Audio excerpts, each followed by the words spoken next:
எல்லாருக்கும் வணக்கம். எல்லாரும் இனி வரும் நாட்களில் ஹாப்பியாக சந்தோஷமாக இருக்கணும்னு சொல்லிட்டு நான் கடவுள்கிட்ட வேண்டிக்கிறேன். லாஸ்ட் வீடியோவில் விநாயகர் நான் வீட்டுக்கு வாங்கிட்டு வரதுக்கு முன்னாடி நான் என்னெல்லாம் ப்ரிப்ரேஷனாக அவருக்காக ரெடி பண்ணன்றதை ஒரு வீடியோவாக போட்டிருந்தேன். அதை பார்க்காதவங்க கண்டிப்பாக நான் டிஸ்கிரிப்ஷனில் லிங்க் கொடுக்குறேன், கண்டிப்பாக செக் அவுட் பண்ணி பாருங்கள். பார்க்க டைம் இல்லாதவங்க கண்டிப்பாக வீடியோவை சேவ் பண்ணி வச்சுட்டு கண்டிப்பாக ஃப்ரீயாக இருக்கிற டைமில் உட்காந்து பாருங்கள். கண்டிப்பாக உங்களுக்கு பிடிக்கும்னு நினைக்கிறேன். நீங்களும் இதே போல் விநாயகர் சதுர்த்தி அப்போ பூஜை பண்ணியிருப்பீங்க. நானும் அதே ஹாப்பியோட தான் விநாயகரை வாங்கிட்டு போயிட்டு பூஜை பண்ணியிருந்தேன். வீடியோ ஸ்டார்ட் பண்ணுறதுக்கு முன்னாடி இது வரைக்கும் சப்ஸ்கிரைப் பண்ணி சப்போர்ட் பண்ணுறவங்களுக்கு ரொம்ப ரொம்ப தேங்க்ஸ் சொல்லிக்கிறேன். அண்ட் இந்த வீடியோ பார்த்துட்டு இருக்கிறவங்க சப்ஸ்கிரைப் பண்ணாமல் பார்த்துட்டு இருந்தால் மறக்காமல் சப்ஸ்கிரைப் பண்ணி வச்சுக்கோங்க.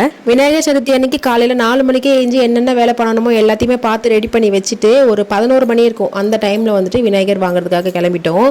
அவ்வளோ அழகழகாக இருந்துச்சு. ஒரு விநாயகரும் பார்க்குறதுக்கு இது வாங்கலாமா அது வாங்கலாமா இருந்துச்சு. எதையுமே நீ சூஸ் பண்ண தேவையில்ல, ஒன்று பார்க்கும்போது மனசு மாறிடுன்னு சொல்லிட்டு எப்பயுமே வாங்குற கடை ஒன்று இருக்குது. அந்த கடையில் தான் எப்பயுமே வாங்குவோம். அதே போலவே அங்கே தான் எங்களுக்கு வந்து விநாயகர் அமைஞ்சிருந்தது. விநாயகருக்காக மண்ணை ரெடி பண்ணி வச்சிருந்தோம் இல்லையா, அதையுமே எடுத்துகிட்டு போயிருந்தோம் கடைக்கு.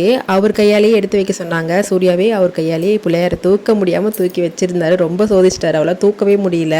நல்லா வேண்டிக்கிட்டு மனையில் தூக்கி வச்சுட்டு வீட்டுக்கு வாங்கிட்டு வந்தாச்சு. அவ்வளோ அழகாக வண்டியில் ஏற்ற முடியுமான்னு யோசித்தோம். ஆனால் அழகாக முன்னாடி உட்காந்துட்டாரு. கையில் பிடிக்கவே முடியல. வண்டியை ஓட்டிட்டு வந்தோமா இல்லை தள்ளிட்டு வந்தோமான்னு சந்தேகம் வர்ற அளவுக்கு அவ்வளோ பொறுமையாக அவரை கூட்டிகிட்டு வந்தோம். வீட்டுக்கு சேஃபாக எங்கேயுமே இடிச்சிடவே கூடாதுன்னு சொல்லிட்டு பொறுமையாக சேஃபாக வீட்டுக்கு கூட்டிகிட்டு வந்தாச்சு. வீட்டுக்கு உள்ளே போகிறதுக்கு முன்னாடி வாசல்லே நிற்க வச்சு அவருக்கு மாலை போட்டு பூ தூவி அலங்கரைச்சி தான் உள்ள வீட்டுக்கு கூட்டிட்டு வந்தோம். அழகாக வந்து எங்கள் வீட்டு மனையில் உட்காந்துட்டாரு. உள்ளே வந்ததுக்கு அப்புறமா அவர் அழகாக மனையில் உட்கார வச்சுட்டு நிலைவாசலில் விளக்கு ஏற்றி வச்சுட்டு அதுக்கப்புறமா உள்ளே வந்து காமாட்சியம்மன் விளக்கு, அவர் பக்கத்தில் 5 முகம் வச்ச குத்து விளக்கு 2 சைடும் அழகாக குத்து விளக்கு ஏற்றி அழகாக அவருக்கு அலங்காரம் பண்ண ஸ்டார்ட் பண்ணியாச்சு. கடையிலேயே அவருக்கு வந்து நெற்றியில் வந்து பட்டை போட்டே தரேன் அப்படின்னு சொன்னாங்க. அது ஒரு மாதிரி மோல்டு வச்சு போடுற மாதிரி இருக்குது. அது எனக்கு அந்த அளவுக்கு பிடிக்கல. சரி, வீட்டில் நம்மளே வந்துட்டு திருநீரில் பன்னீர் கலந்து பட்டை போட்டுக்கலாம் அப்படின்னு சொல்லிட்டு ஃபஸ்ட்டு எடுத்தோடனே அந்த வேலையை தான் பார்த்தேன். பட்டை அழகாக போட்டுட்டு சந்தனத்துலேயும் பன்னீர் கலந்து சந்தனம் வச்சுட்டேன். எந்தெந்த இடத்துல சந்தனம் வைக்கணுமோ கை கால் நெத்தி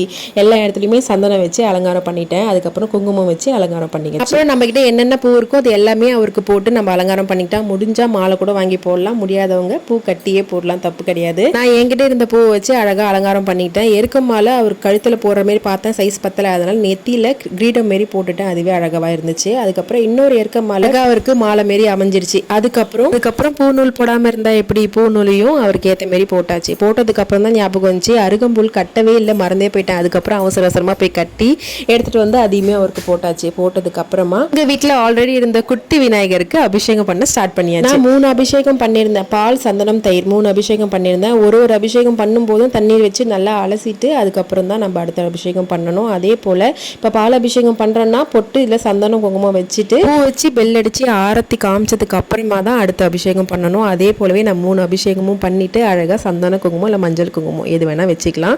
வச்சுட்டு அவர் அலங்காரம் பண்ணி தனியாக ஒரு தட்டில் வச்சாச்சு. மஞ்சள்னாலே மங்களகரமான விஷயம் இல்லையா? ஸோ மஞ்சள் இல்லாமல் எப்படி? ஸோ மஞ்சளில் எனக்கு தெரிஞ்ச மாதிரி ஒரு பிள்ளையார் ரெடி பண்ணியிருந்தேன். அது ரொம்ப சிம்பிள்.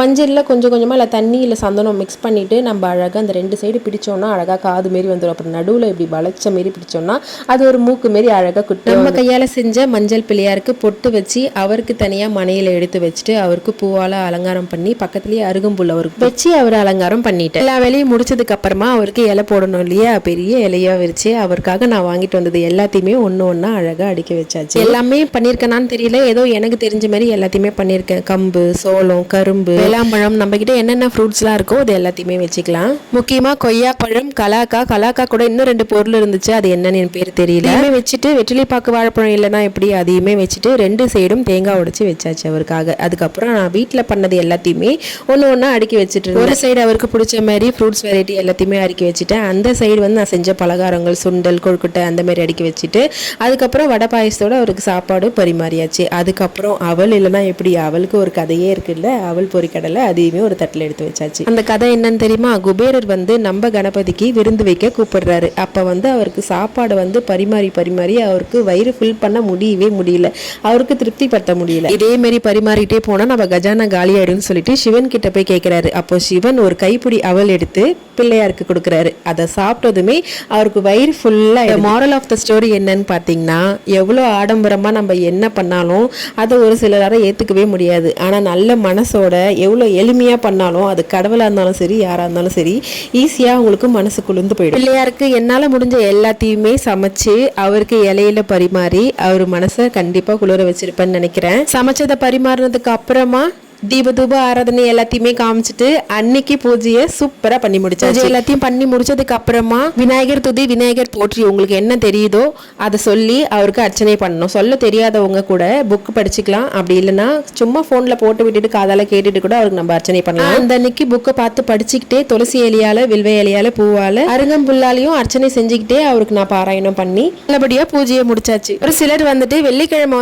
வீட்டுல இருந்து பிள்ளையார கூட்டிட்டு போக கூடாதுன்னு சொல்லிட்டு புதன்கிழமையே விட்டுருப்பாங்க. எனக்கு அதெல்லாம் பிரச்சனையே கிடையாது. நான் சண்டே வரைக்கும் வீட்டில் வச்சிருப்பேன். 5 நாள் பூஜை ரொட்டீனும் கண்டிப்பா மிஸ் பண்ணாம பாருங்க. விநாயகர் சதுர்த்தி அப்போ நான் இந்த மாதிரி தான் எங்க வீட்டில் பூஜை பண்ணியிருந்தேன். கண்டிப்பா இந்த வீடியோ உங்களுக்கு பிடிச்சிருக்கும்னு நினைக்கிறேன். பிடிச்சிருந்தா நம்ம சேனலை மறக்காம லைக் பண்ணி சப்ஸ்கிரைப் பண்ணி வச்சுக்கோங்க. நெக்ஸ்ட் ஒரு வீடியோல பார்க்கலாம்.